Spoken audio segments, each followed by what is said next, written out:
우리 말씀을 듣기 전에 우리 옆에 분들과 인사 나누겠습니다. 주님의 이름으로 사랑합니다.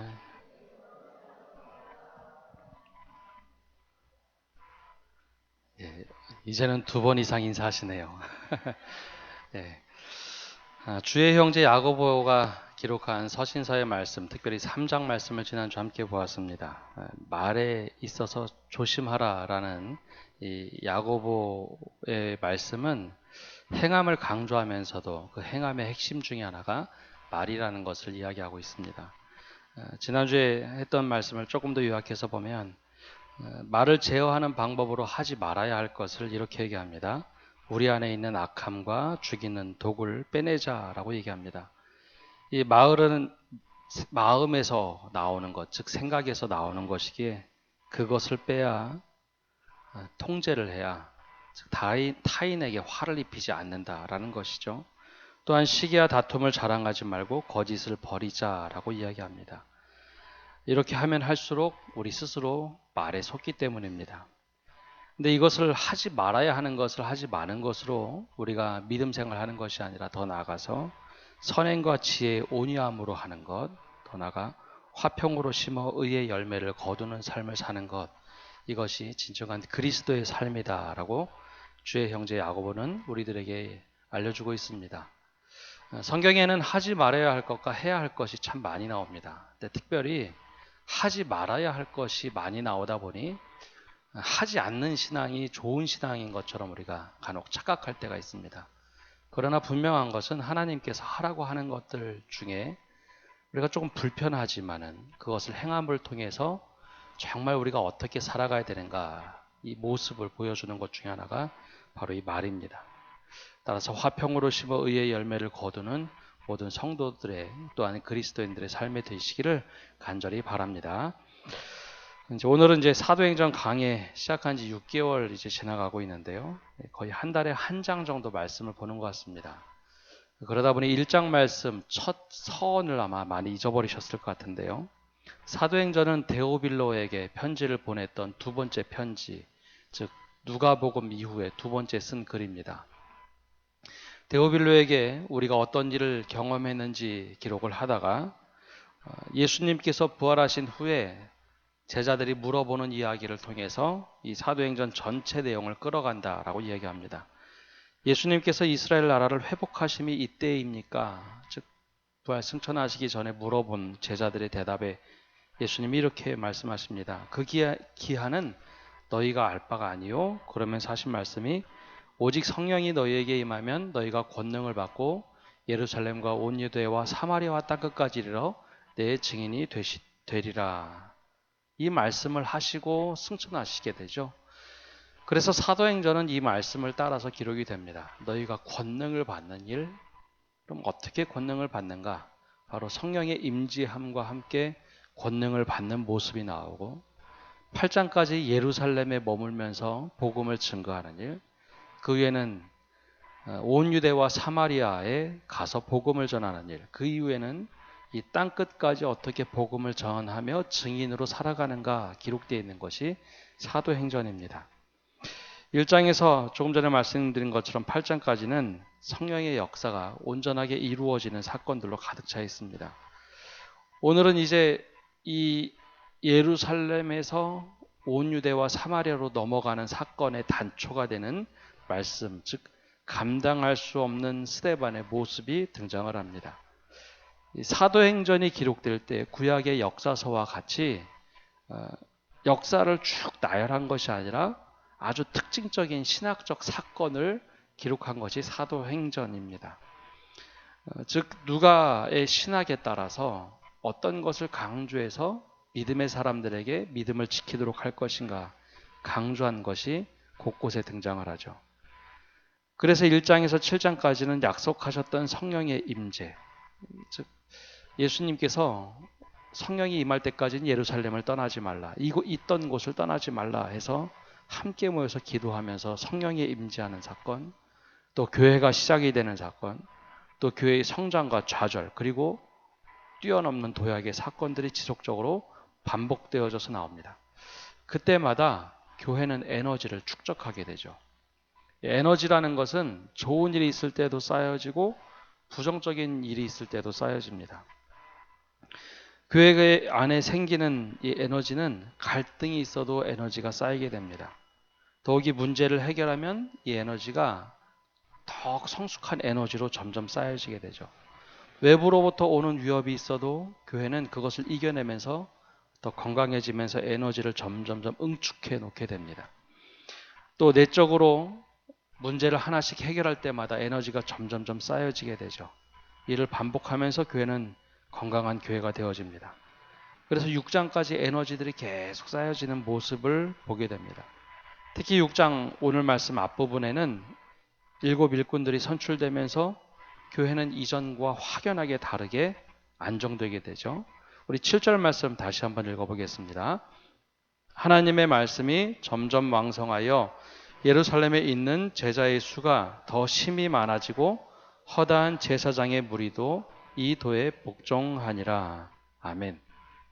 이전과는 확연히 다른 모습 중에 하나가 제자의 수가 많아졌다가 아니라 더 심히 많아졌다. 더 나아가서 허다한 제사장의 무리도 이 도에 복종하니라.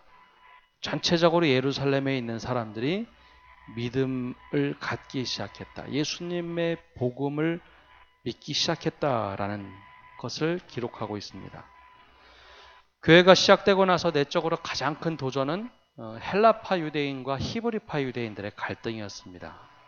그 전의 문제들은 개개인의 문제들, 사소한 문제들이었지만 교회가 한 8대2 혹은 7대3 그 정도로 크게 갈라져 있는 모습을 해결했던 것은 7 일꾼을 뽑으면서 이 문제가 해결되자 훨씬 더 교회가 성숙해져 갑니다. 그때 성령에 충만하고 지혜 많은 사람들 그리고 칭찬받는 사람 7명의 일꾼을 뽑으면서 확연하게 교회가 안정되게 되죠. 그 중에 한 사람이 이제 스데반이었습니다. 스데반에 대한 기록은 8절처럼 기록되어 있죠. 스데반이 은혜와 권능에 충만하여 큰 기사와 표적을 민간에 행하니. 스데반에게도 사도들에게 임했던 권능이 그에게도 임합니다. 은혜와 권능에 충만했다. 그리고 기사와 표적을 민간에 행했다라고 누가는 기록을 하고 있습니다. 여기서 제일 많이 오해가 되는 단어 중에 하나가 이제 집사라는 표현인데요. 아마 여기 가지고 계신 성경에도 보면 6장 앞에 7 집사를 선출하다 소제목이 그렇게 많이 달려 있을 겁니다. 헬라어 디아코노스라는 단어를 번역하면서 집사라는 용어를 사용했는데요. 정확하게 이야기하면 일꾼이라는 표현이 원래 맞는 말입니다. 저 뒤에 나오는 에베소서나 아니면 디모데서에 나오는 집사랑 이때의 집사의 개념이 좀 다릅니다. 이 성경을 처음에 번역했던 분들이 이제 혼동을 일으켜서 후대에 이제 집사라는 표현을 쓰기 시작했는데 성경을 자세히 보면 집사라는 표현은 등장하지 않습니다. 일꾼이라는 표현이 나오는데요. 왜 오해가 됐냐면 이 헬라어를 번역하면서 오해가 됐습니다. 이 당시에 뽑았던 7명의 사람들은 집사라기보다는 현대 교회의 집사라기보다는 목회자를 뜻하는 표현입니다. 이 당시만 하더라도 목회자와 평신도의 사이에 구분도 없었고 적어도 3세기까지는 구분이 없었던 시대입니다. 그래서 이 선출한 사람들이 물론 행정의 일을 더 맡아서 했지만 이들 역시 목회의 일을 함께 감당하던 사람들이었습니다. 하나님께서 얼마나 크게 이들에게 권능을 주셨는지 스데반의 경우에는 은혜와 권능이 크게 임했다. 즉 은혜라는 단어는 믿음이란 단어를 번역했던 뜻입니다.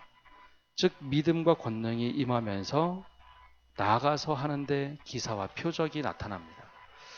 사도들에게 그리고 예수님에게만 나타난 기사와 표적이 나타나니 사람들에게 모이기 시작하죠. 지금도 마찬가지입니다. 기사와 표적이 나타나면 사람들이 모입니다. 근데 그것이 순수한 동기든 나쁜 동기든 그냥 모이게 되어 있습니다. 병 고치는 은사가 나타나면 사람들이 병 고침을 받기 위해서 오는 사람도 있고 구경하러 오는 사람도 생깁니다.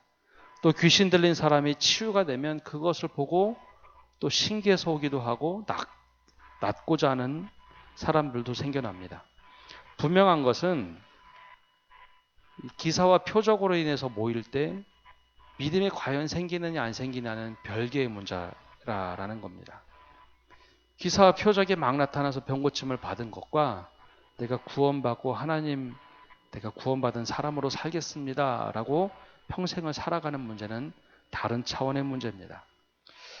기사와 표적이 일어나니 수많은 사람들이 몰려왔습니다. 그때 어떤 사람들도 몰려왔는가 하면 이 자유민들이 몰려왔다라고 말씀은 기록하고 있습니다. 우리 9절 말씀 함께 읽어보겠습니다. 9절입니다. 이른바 자유민들 즉 구레네인 회당에서 어떤 자들이 일어나 스데반과 더불어 논쟁할세. 아멘. 스데반의 기사와 표적이 민간에 행하니 사람들이 몰려왔는데 누가는 아주 특정을 해서 자유민들 즉 구레네인 알렉산드리아인 갈라기아 길리기아 그리고 아시아에서 온 사람들의 회당에서 일어났다라고 이야기를 합니다. 여기 두 부류의 사람들처럼 보여지는데 두 지역에서 왔습니다.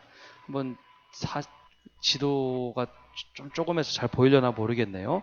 저 밑에 보시면 아프리카 북단 쪽이 나오는데 저 구레네라는 지역이 있고 알렉산드리아 이집트 북단 쪽에 구레네와 알렉산드리아가 나오고 저 중간 대륙쯤에 하나 보이는 곳이 길리기아 지역 이 세 지역이 나옵니다.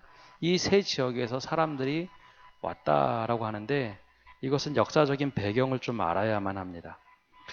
자유민들이라고 부르면서 이 세 지역을 얘기했는데 로마의 폼페이우스가 지배할 때 주전 약 60년경이었는데 유다를 침공해서 포로로 노예를 데려갑니다.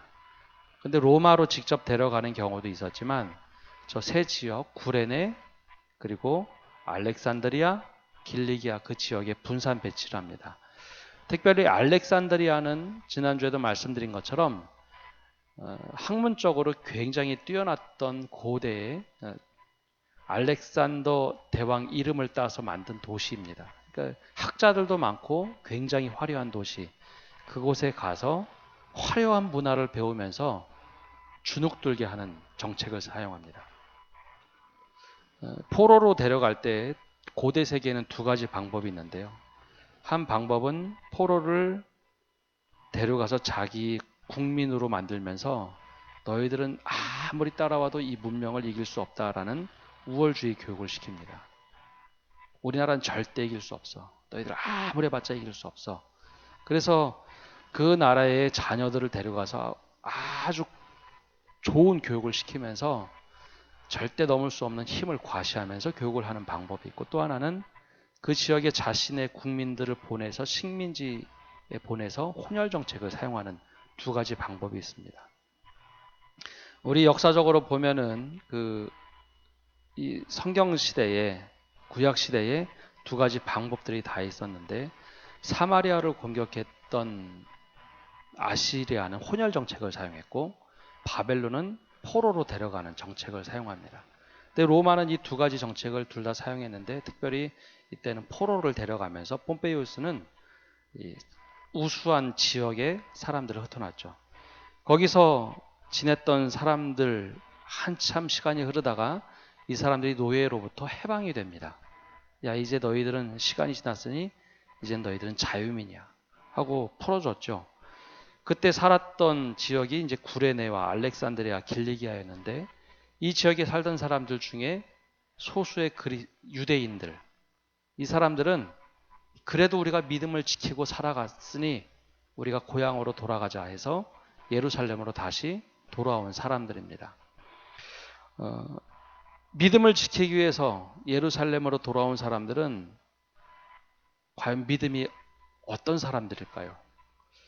굉장히 성전 중심으로 견고한 사람들일까요? 아니면 말씀의 적용에 있어서 유연한 사람들일까요? 포로지에서 노예로 수십 년 살다가 예루살렘 믿음을 지키기 위해서 왔습니다. 믿음이 유연할까요? 아니면 더 강한 믿음을 가지고 절대 이거는 포기 못해 라고 믿음을 갖게 될까요? 대답한 거로 하고 다들 마음속으로만 얘기하시는데요. 예, 훨씬 더 강한 믿음을 갖게 됩니다. 대구는 제가 잘 모르겠는데요. 서울의 경우에 북한에서 살다 내려오신 분들이 만든 개척한 교회가 대표적으로 두 개 교회가 있습니다. 영락교회가 월남에서 만든 교회고 또 하나는 해방교회라는 곳입니다. 다 이제 북한에 살다 믿음 생활하다 내려오신 분들인데 그분들 믿음은 호불호가 100% 갈리는 믿음입니다. 된다 안 된다가 아주 철저하세요. 그래서 그 교회 초창기 믿음의 생활을 보면 조금이라도 뭐 이렇게 흔들리게 하면은 아주 혼날 만큼 호되게 믿음 생활을 했던 분들입니다. 아마 대구에도 아마 교회들이 있을 텐데요. 그러니까 분명히 이제 그렇게 억압을 피해서 온 분들은 굉장히 근본주의에 가까운 믿음을 갖게 돼 있습니다. 이 자유민들이 이름은 자유민들이지만 굉장히 강한 믿음, 절대 포기 못한다라고 하는 강한 믿음을 가지고 있던 사람들입니다. 그러니 스데반이라는 헬라파 유대인이 와서 회당에 들어가서 이야기를 예수님에 대해서 이야기를 하자 당연히 너 무슨 소리를 하냐라고 싸우게 되죠. 이 변론이라는 이야기가 그래서 나온 겁니다. 논쟁이 생겼습니다. 알렉산드리아에서 살다 왔고 또 구레네에서 살다 왔고 길리기아에 살다 왔기 때문에 그들도 배운 것들이 굉장히 많습니다. 뛰어난 학문이었고 할 말도 대단히 많았고 동시에 아시아에서 온 사람들 이 두 회당이었을 수도 있고 한 회당이었을 수도 있겠지만 분명한 것은 굉장히 히브리적 사고를 가지고 있는 사람들이었습니다. 근데 정반대로 스데반이라는 이 인물은 헬라파 유대인입니다. 즉 예루살렘에서 정착해서 사는데 헬라어, 그리스어를 사용합니다. 이 알렉산드리아에서 온 자유민 그리고 구레네 또 길리기아에서 온 사람들의 입장에서 보면 야, 저 사람은 옛날에 똑같이 우리 유대인이었지만 저 사람은 너무 자유롭게 나갔던 사람들 같아 라고 평가를 하던 헬라파의 유대인이었던 것이죠. 그러니 스데반에 대해서도 기분이 안 좋고 그가 더군다나 예수님에 대한 이야기를 하니 큰 논쟁이 벌어졌습니다. 이 자유민들은 예루살렘에 들어와 회당 생활을 할 때 자신들만 다니는 회당을 따로 만들었던 사람들입니다. 우리 믿음을 더욱더 지키기 위해서 우리의 신앙을 굳건하기 위해서 회당에서도 따로 모였던 이들이죠. 그런 상황에서 스데반이 예수님에 대한 증거를 하자 사내들인 공회가 금지한 것을 너희는 왜 가르치느냐 하면서 논쟁이 붙었던 것이죠. 스데반의 논지가 대단히 탁월했습니다. 논쟁에서 지지 않았죠. 그러자 그들이 다른 행동을 취합니다. 여기서 짚고 넘어가야 될 것 하나가 있는데요. 복음 전도하는 것, 즉 전도하는 것과 믿음 생활에 있어서 변론하는 것은 구분할 수 있어야 됩니다. 복음 전도를 하러 나갔다면 철저하게 겸손하게 사람들에게 다가가야 합니다. 말에 있어서 싸워서 이길 필요가 없습니다. 정말 겸손하게 가서 아주 환대를 해주고 복음을 제시하면 됩니다. 뭐라고 하면 그 이야기 다 들어주면 되고 미안한 것이 있으면 미안하다 잘못했다라고 이야기해줘도 괜찮습니다. 그것은 한 영혼을 구하러 간 것이기 때문이죠. 전도하러 가서 막 논쟁하고 싸울 필요가 없습니다. 그러면 절대 전도가 되지 않습니다. 마음이 상하면 요즘 우스운 말로 천국도 가지 않는데요. 기분 나쁘면 천국도 가지 않는 게 요즘 세태입니다. 그런데 말싸움에서 이겼다? 절대 교회 오지 않습니다. 전도를 하러 갔으면 철저하게 져주는 것이 이기는 것이고 한 영혼을 구해주는 겁니다. 그런데 이것과 달리 변론의 경우는 전혀 다른 이야기입니다. 변론이라고 하는 것은 내 믿음에 있어서 누군가 나를 흔들려고 할 때, 또 내 믿음을 지켜야만 하는 상황이 왔을 때 그때는 내 믿음이 무엇인지, 내 복음에 대해서 무엇이라 얘기하는지 그때는 변론하는 것이 맞습니다. 변론할 때는 우기면 안 됩니다. 감정적으로 흥분해서 막 화를 내도 안 됩니다. 변론할 때는 정확하게 논지에 맞게 내가 알고 있는 성경 지식을 갖고 이야기하는 것이 변론입니다. 전승에 의하면 스데반은 가말리엘의 제자이면서 헬라파 유대인이었습니다. 그는 사고가 대단히 유연하였고 말씀의 적용도 아주 탁월했습니다. 평신도로 얼마나 살았는지는 사실 알 수가 없는데 그가 다음 장에 나오는 설교하는 모습을 보면 구약 성경에 대한 아주 해박한 지식이 있습니다. 사람들과 논쟁에서 이길 만큼 아주 해박한 지식을 가지고 화를 내지 않으면서 요목조목 따져가면서 차분차분하게 이야기를 하죠. 논지가 흐트러짐이 전혀 없었습니다. 스데반은 회당에서 원래 복음을 전하려고 한 것이 아니라 말 그대로 기사와 표적을 나타냈을 뿐입니다. 그런데 그 말씀을 듣고 그 기사와 표적을 보기 위하여 사람들이 몰려왔고 그때 예수님에 대한 이야기를 하자 이 바로 알렉산드리아와 구레네와 길리가에서 아시아에서 온 사람들이 또 무슨 소리를 하냐 하고 따지자 그때에서 전도할 생각이 아니라 변론을 했던 것이죠. 그 응답이 바로 변론이었습니다. 그 스데반이 얘기한 것은 내가 바로 예수님에 대해서 어떻게 얘기하는지 들어보십시오 하면서 예수님에 대한 이야기를 했을 뿐입니다. 다시 한번 변론하는 것이 7장에 자세하게 나오는데 분명한 것은 상대방이 복음을 훼손하려 했기 때문에 그때는 변론을 했던 겁니다. 근데 이때 우리는 이것을 구분할 수 있는 지혜가 있어야 됩니다. 전도를 하러 가서 막 변론을 하고 변론을 하러 가서 져주면 안 됩니다. 두 가지를 구분할 수 있어야 돼요. 전도를 하러 갔으면 이야기 속에 져줘도 됩니다. 교회에 대해서 뭐라고 막 하면 그쵸, 교회가 때로는 이것은 잘못했다라고 이야기를 해도 전혀 복음에 손상이 되지 않아요.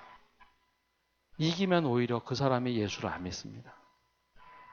그러나 복음 진리에 있어서 누군가 밑도 끝도 없이 뭐라고 한다면 그것에 대해서는 내가 변론할 수 있는 믿음을 키워야 됩니다. 이것이 바른 지혜입니다. 스데반에게 있어서는 논리 정연하게 이야기하는 지혜가 있었습니다. 무턱대고 믿으라고 강요하지도 않았습니다. 아주 정확하게 구약 성경에 있는 이야기, 예수님이 어떻게 우리에게 오셨고 너희가 무슨 일을 했는지 정연하게 이야기하죠. 언성이 올라가지도 않았습니다. 그러면서도 정확하게 이야기했죠. 예를 들어서 사도행전 17장에 가면 바울이 아테네에 들어가서 복음을 전할 때가 있습니다. 아테네에는 우리가 알고 있는 것처럼 플라톤과 아리스토텔레스의 제자들이 살던 곳이죠. 그 당시에는 이 제자들, 철학가들이 그곳에 있으면서 스콜라 철학을 막 한참 꽃피우고 있을 때이기 때문에 아주 탁월한 철학자들이 참 많았습니다. 아레오바고 광장에 가면 그 철학자들은 늘 사람들을 모아놓고 철학 강연을 했죠. 사도 바울이 그 얘기를 쭉 들어보니 너희들은 알지 못하는 신, 즉 철학의 신을 믿고 있다면 나는 창조주 하나님을 믿고 있다라고 하면서 논쟁을 하게 되죠. 그래서 얼마나 탁월한 지식을 드러냈는지 그가 가지고 있는 히브리 철학과 헬라 철학을 다 사용해서 그들에게 너희는 알지 못하는 신을 믿지만 나는 창조주 하나님을 믿으니 너희도 믿어라 라고 하면서 그 철학자들을 완전히 꺾어버립니다. 희열이 있었겠죠. 당대 최고의 철학자들과 논쟁에서 이겼는데요. 근데 나중에 사도 바울이 굉장히 후회를 합니다. 아테네에서는 아무도 전도하지 못하고 그 지역을 빠져나왔기 때문이죠. 그래서 한동안 영적 침체기 있었다라는 것을 서신서에 기록을 합니다. 그래서 사도 바울이 이야기할 때 내가 십자가 외에는 아무것도 자랑하지 않겠노라. 내 생각, 철학을 자랑하지 않겠노라 했던 것은 바로 이 논쟁에 전도하러 가서 논쟁했던 것에 대한 후회였습니다. 그래서 우리가 이것을 분명하게 구분할 수 있는 지혜가 있기를 바랍니다. 스데반이 논리정연하게 지혜와 성령으로 이기자 사람들이 모여서 이번에 음모를 꾸미게 됩니다. 우리 10절에서 13절까지 말씀 함께 읽어보겠습니다. 스데반이 지혜와 성령으로 말함을 그들이 능히 당하지 못하여 사람들을 매수하여 말하게 하되 이 사람이 모세와 하나님을 모독하는 말을 하는 것을 우리가 드러노라 하게 하고 백성과 장로와 서기관들을 충동시켜 와서 잡아가지고 공회에 이르러 거짓 증인들을 세우니 이르되 이 사람이 이 거룩한 곳과 율법을 거슬러 말하기를 마지 아니하나이다. 스데반이 지혜와 성령으로 말함을 그들이 능히 당하지 못했다고 했습니다. 참 이게 놀라운 이야기인데요. 그들 역시 율법에 있어서는 둘째가라면 서러운 사람들이었는데 그들 여러 명이 달라붙어서 이야기를 했는데 논리적으로 이기지를 못합니다. 그러자 그들이 화가 났죠. 사람들을 매수해서 두 가지를 가지고 고발을 합니다. 첫째는 모세와 및 하나님을 모독하는 말을 했다라고 합니다. 모세를 모독했다라는 말이 중요한 이유는 모세가 율법을 받은 사람으로 모세를 모독하면 율법을 모독하는 사람이 되는 것이죠. 그래서 모세를 모독했다라고 바로 신성모독이다라는 이야기를 했고, 둘째는 이 거룩한 곳을 거슬려 말했다라는 것은 성전에서 바로 성전을 더럽게 했다라는 표현입니다.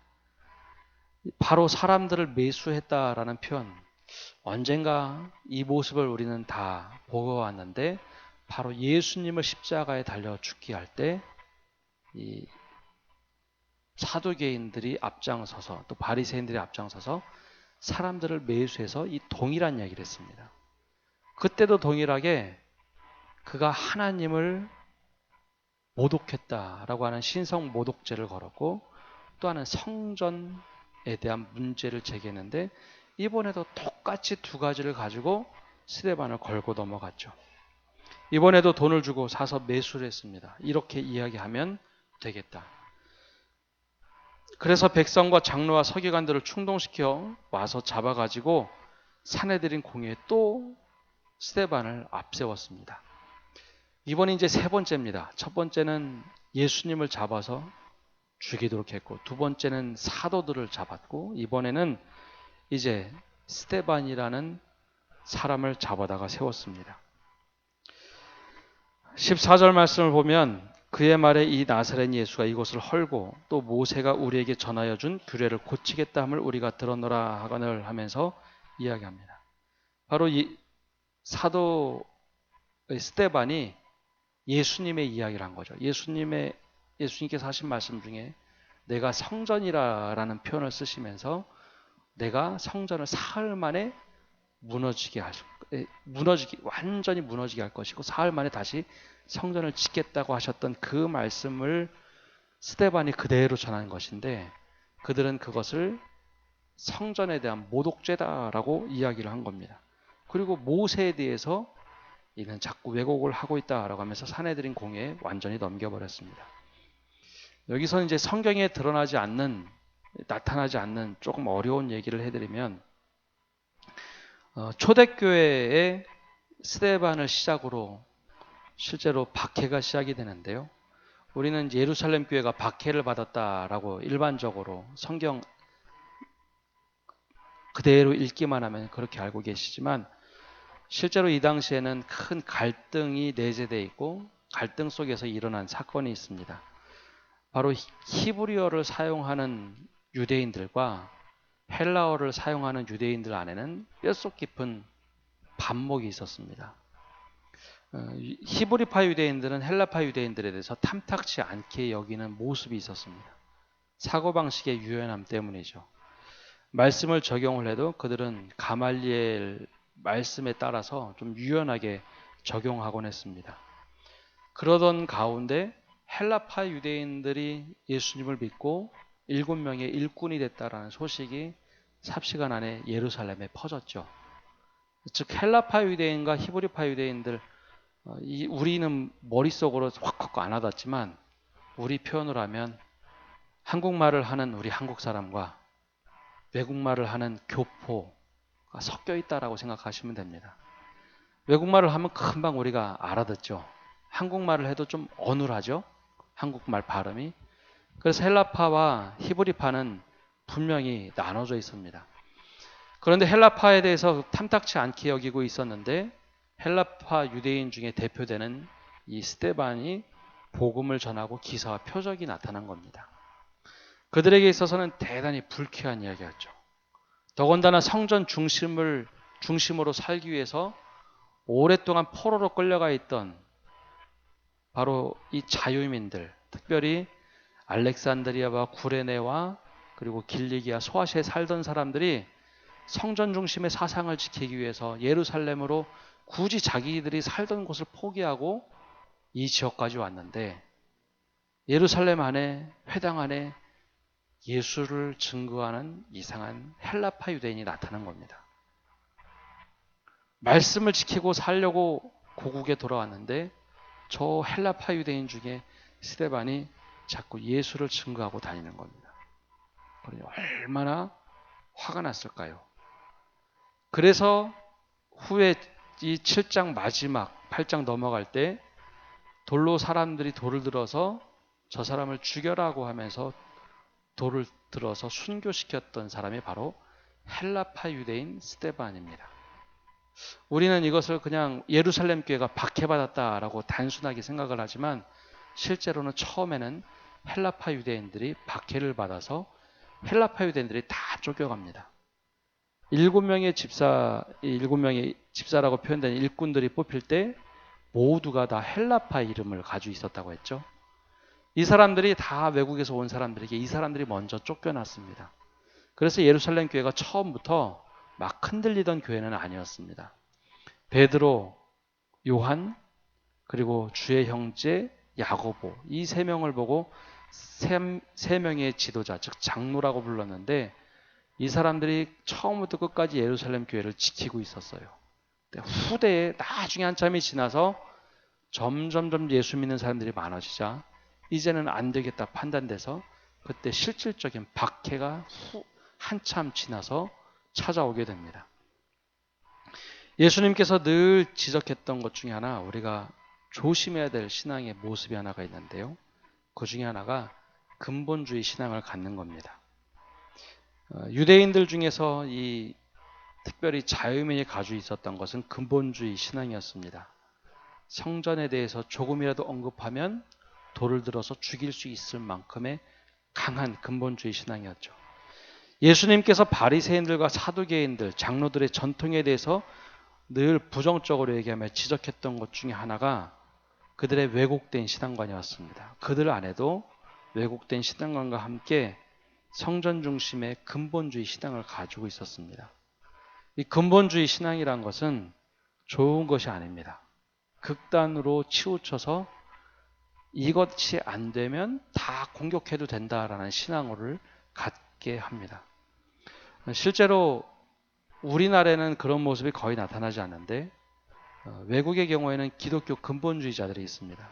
기독교 근본주의 성향을 띠게 되면 우리의 믿음에 대해서 조금이라도 배타적으로 나오면 가서 보복을 하는 신앙을 갖게 됩니다. 그래서 유럽이나 기독교 역사에서 유럽에서 혹은 역사에서 나왔던 기독교인들이 일으켰던 전쟁은 다들 근본주의 신앙에서부터 나오게 됩니다. 그래서 종교 전쟁이 이루어지게 되면 정말 잔인하고 무섭습니다. 현대 역사에서도 우리나라에서는 나타나지 않지만 아프리카에서 여러 번 종교 분쟁과 종교 전쟁이 일어났죠. 90년대 이후에도 여러 번 일어났습니다.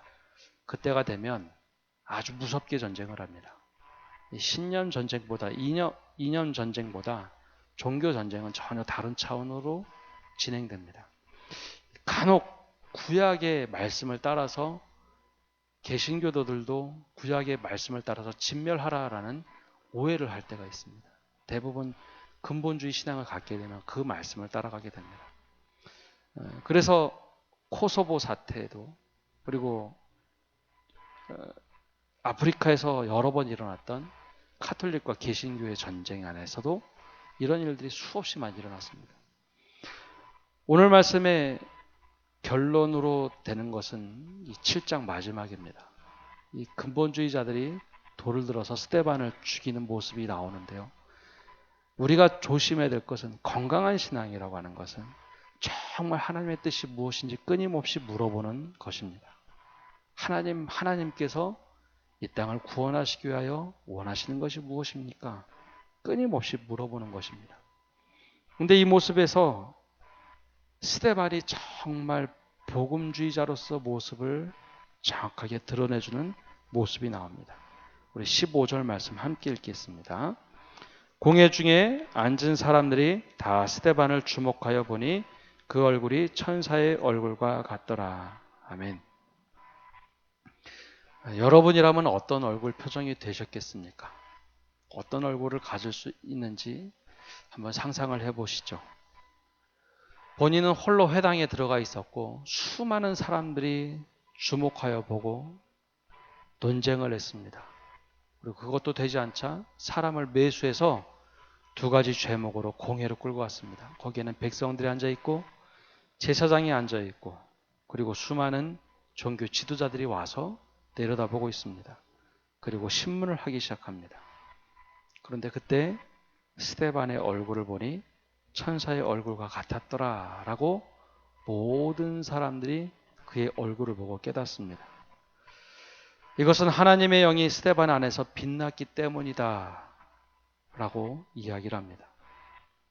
스데반이 이제는 예수님을 따라 나섰기 때문에 예수님의 영이 그대로 그 안에 있는 모습을 이야기하죠. 조금 전에 이야기했던 근본주의 신앙은 이런 얼굴을 가질 수가 없습니다. 왜냐하면 갚아야 되기 때문이죠.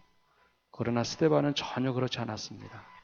예수님의 영으로 충만했던 그 스데반, 그의 얼굴은 정말 환하게 빛났습니다. 아무리 우겨싸도 우겨쌈을 당하지 않았고 거꾸로 뜨리라고 해도 거꾸로 뜨림을 당하지 않았던 사람이 스데반입니다. 복음의 진수는 바로 이런 겁니다. 내적 평안입니다. 우리가 간혹 잘못 생각하는 것은 막 우긴다든지 막 어떻게 얘기를 해서 상대방을 제압하는 것이 옳은 것처럼 보여지지만 스데반은 전혀 그러지 않았습니다. 논리정연하게 이야기하면서도 내적 평안이 그 안에 아주 가득했죠.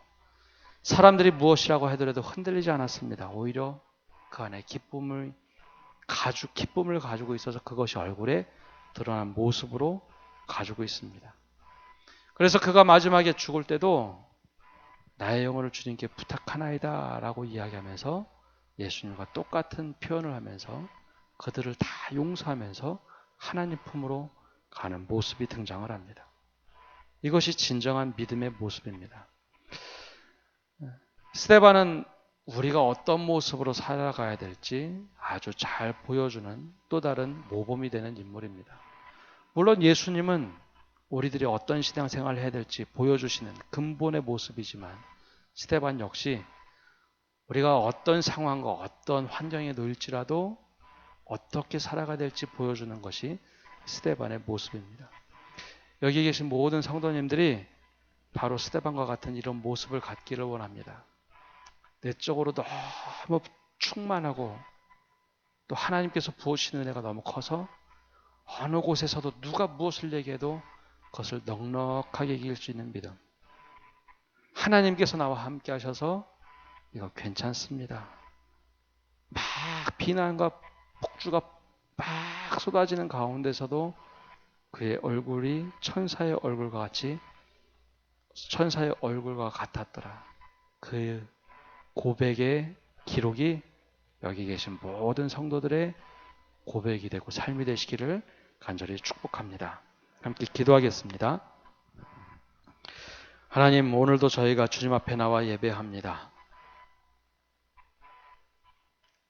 이제는 예루살렘 안에 복음이 막 폭발할 지경으로 왔을 때 스데반의 모습을 보여주심에 감사드립니다. 엄청난 사람들의 이야기, 수많은 논쟁 속에서 그리고 거짓 증인들로 점철져진 그 재판에서도 스데반이 얼굴이 천사와 같았더라고 했던 그 환한 얼굴, 우리도 그 모습을 담게 하여 주옵소서.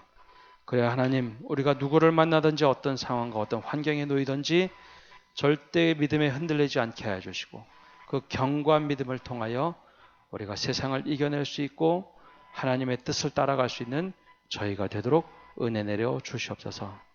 오늘도 주님께서 함께 하심에 감사드리며 예수님의 이름으로 기도합니다. 아멘.